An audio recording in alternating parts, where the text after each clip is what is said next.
镜头跟来到国内立合拄过，天气是真烧热。不过气象署提醒民众，休啊唔通收遐紧，因为拜三东北季风转强，温度会落到剩无20度。尤其是北部、东部早暗骑车出门，上好是爱加套一领衫。爱等到拜五，东北季风转弱，温度才会豆豆回升。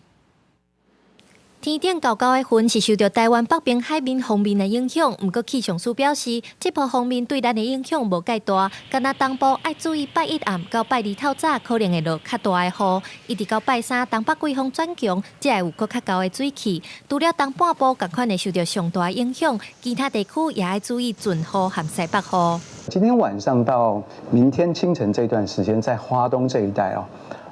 受到偏东风的影响呢，还是有可能在我们的花东地区甚至在宜兰的部分地区出现比较大的雨势礼拜二的天气形态跟今天来讲是类似的，主要的降雨呢还是会是在东半部地区，东北季风又要增强，而且伴随华南有一些云系开始逐渐东移所以礼拜三相对来讲水汽是比较多的。气象署表示，虽然拜一、拜二天气较烧热，不过拜三规天到拜五透早受到东北季风影响，各地头温度拢会降低，尤其是北部。透早和暗时骑车出门的民众上好爱加套袖啊，一直到拜五日时开始转透东风，甚至东南风，温度才会回升。8号、9号这2天会在东北季风的影响之下，温度来说呢，尤其是在红色北台湾的部分呢，会比今天明显的下降。8号的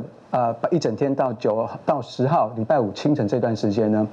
受到东北季风的影响，在北台湾的部分早晚会明显的变得比较凉，清晨的低温或落在20度的附近，空旷近山区的部分还有可能在1、2度哦。气象署也提醒，拜六礼拜豆豆转透南风，温度回升，全台湾上高温上无拢有28度，准讲无落雨，天气会较翕，不过也是要注意会有一寡南山雨和山区的西北雨。记者刘新武、林旭凯台北报道。